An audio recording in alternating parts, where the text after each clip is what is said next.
कर दो, मुझे नहीं पता ये किस कारण से हुआ है, इसमें मेरी कोई गलती नहीं है। सोनू बहन, तुम माफी मत मांगो, मुझे तुम पर पूरा भरोसा है, तुम किसी का बुरा नहीं कर सकती। शायद तुमसे ही कोई जलता है, तुम्हारा पार्लर बंद करवाने के लिए ये सब किया होगा, तुम्हें ये सब पता लगाना होगा। सोनू बहन, हाँ कबूतरी बहन, मैं जरूर पता लगाऊंगी ये किसकी शरारत है। सोनू चिड़िया जिस दुकान से अपनी ब्यूटी पार्लर की क्रीमें लाती थी, इस दुकानदार के पास आती है। दुकान वाले भैया, मैं आपसे काफी समय से क्रीमें ले जा रही हूँ, मगर किसी भी क्रीम में कोई खराबी नहीं थी। ना जाने ये शरारत किसने की, क्रीम में खुजली की दवा मिलाकर। सोनू चिड़िया, हमारी दुकान से काफी लोग सामान ले जाते हैं और काफी क्रीमें ले जाते हैं। मैं काफी सालों से ये काम कर रहा हूँ, मगर आज दिन तक कोई शिकायत नहीं आई। अगर क्रीम में कोई मिलावट होती तो मेरे को और भी दुकान वाले शिकायत करते,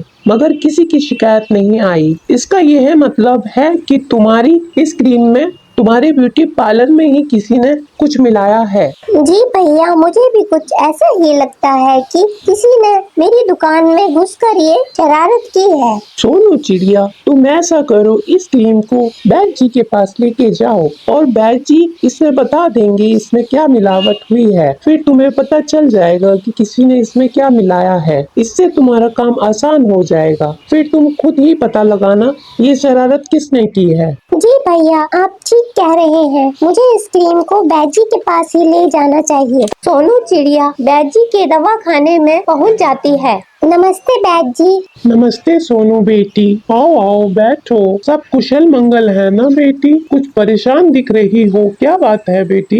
जी बैद जी, मैं परेशान हूँ। बैद जी, ये देखिए, इस क्रीम को देखिए, इसमें क्या मिलाया हुआ है। जो इस क्रीम को लगाते ही खुजली और जलन हो जाती है। पहले कभी ऐसा नहीं हुआ बैद जी, मुझे शक है इस क्रीम में किसी ने कुछ मिलावट की है। हाँ सोनू बेटा, लाओ मैं देखता हूँ। सोनू बेटा, तुम्हारा शक ठीक है, इस क्रीम में किसी ने खुजली की जड़ी बूटी मिलाई हुई है। शायद कोई इंसान तुमसे जलता है, इसी वजह से तुम्हारा ब्यूटी पार्लर बंद करवाना चाहता है। बैद जी, मेरी तो किसी से कोई दुश्मनी नहीं है, फिर ये काम किसने किया होगा? सोनू बेटा, जिसे तुम्हारा ब्यूटी पार्लर बंद होने से फायदा होगा, उसी ने ये काम किया होगा। बेटा, तुम्हारे ब्यूटी पार्लर के पास चील का भी ब्यूटी पार्लर है और उसका पार्लर बिल्कुल भी चलता नहीं है। क्या पता उसने ही ये काम किया हो। बैद जी, मेरा ब्यूटी पार्लर बंद हो जाएगा तो सभी चील के ब्यूटी पार्लर में ही जाएंगे, इसी कारण उसने जरूर ये काम किया होगा। बैद जी, मुझे ऐसा लगता है कि ये शरारत उसी की है। हाँ सोनू बेटा, ये काम उसी का है और तुम्हें उसे रंगे हाथों पकड़ना चाहिए। जी बैद जी, मैं सब समझ गई, अब मुझे क्या करना है। बैद जी, अब मैं चलती हूँ, बच्चे मेरा इंतजार कर रहे होंगे। अगली सुबह सोनू चिड़िया कबूतरी के घर जाती है और उसे सारी सच्चाई बता देती है। सोनू चिड़िया कबूतरी को क्रीम में खुजली होने वाली बात किसी को बताने से मना कर देती है और फिर वो अपने ब्यूटी पार्लर की ओर चल देती है। सोनू चिड़िया,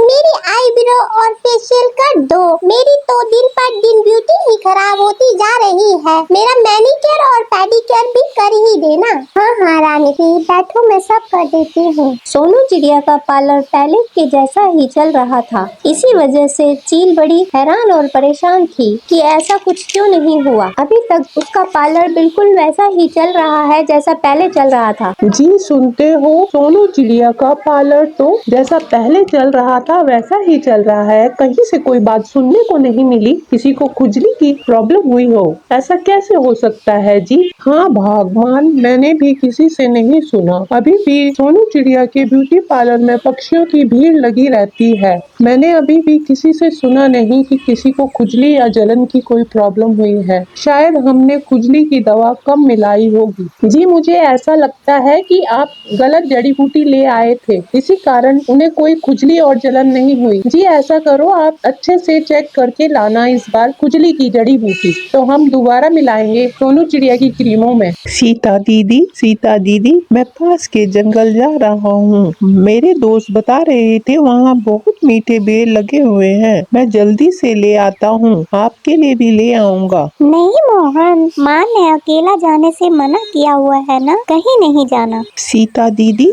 तो आप मेरे साथ चलो ना, हम जल्दी से बेर लेके आ जाएंगे। मुझे बेर खाने हैं, प्लीज सीता दीदी चलो ना। अच्छा ठीक है, चलो। गीता तुम भी चलो। मोहन एक टोकरी ले लेना, थोड़े बेर घर के लिए ले आएंगे। फिर तीनों जंगल की ओर चल देते हैं। जल्द ही तीनों बेरी के पेड़ के पास पहुंच जाते हैं। सीता दीदी, मैं बेर तोड़ता हूँ और आप दोनों बेर टोकरी में भर लेना। तीनों बेर तोड़कर टोकरी में भर लेते हैं और फिर जल्दी घर की ओर चल देते हैं।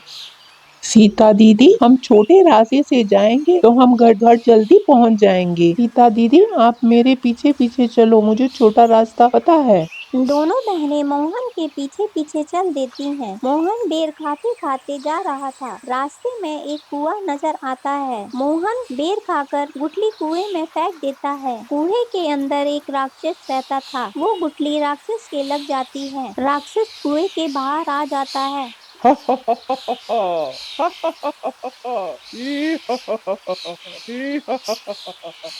तो शिकार मेरे पास खुद चलकर आया है। मैं तुम्हें खा जाऊंगा। नहीं नहीं राक्षस जी, आप हमें मत खाइए। हमारी माँ का हमारे बिना इस दुनिया में कोई सहारा नहीं है। आप हमें मत खाइए, हमें छोड़ दीजिए। सीता दीदी, सीता दीदी, क्या हमें ये राक्षस खा जाएगा? चुप हो जाओ गीता, मैं तुम दोनों को कुछ नहीं होने दूंगी। चुप हो जाओ, डरो मत। बताओ मैं तीनों में से किसको खाऊं? जल्दी बताओ, नहीं तो मैं तीनों को ही खा जाऊंगा। राक्षस जी, आप मेरे भाई बहन को छोड़ दीजिए और आप मुझे खा लीजिए, मगर मेरे भाई बहन को छोड़ दीजिए। नहीं नहीं सीता दीदी, राक्षस जी आप मुझे खा लीजिए, मेरी दोनों बहनों को छोड़ दीजिए। नहीं नहीं राक्षस जी, आप मुझे खा लीजिए, मेरे भाई बहन को छोड़ दीजिए। ऐसा बोलते हुए तीनों जोर जोर से रोना शुरू कर देते हैं। ये सब देखते हुए राक्षस की आंखें भर आती हैं। अच्छा अच्छा बच्चों, मैं तुम तीनों को छोड़ देता हूँ। तुम्हारा आपस का प्यार देखकर मुझे मेरी बहन की याद आ गई। वो मुझे बड़ा प्यार करती थी। राक्षस जी, आपकी बहन अब कहाँ है? मेरी बहन अब इस दुनिया में नहीं है। एक दिन जंगल में भयानक आग लगने के कारण मेरी बहन उस आग में जल गई और अब उस दुनिया में नहीं रही। अच्छा अच्छा, अब तुम तीनों जल्दी से यहाँ से भाग जाओ, नहीं तो मेरा मन बदल गया तो मैं तुम तीनों को खा जाऊंगा। जल्दी यहाँ से भाग जाओ। तीनों बच्चे जल्दी से भागना शुरू कर देते हैं और जल्द ही अपने घर पहुंच जाते हैं।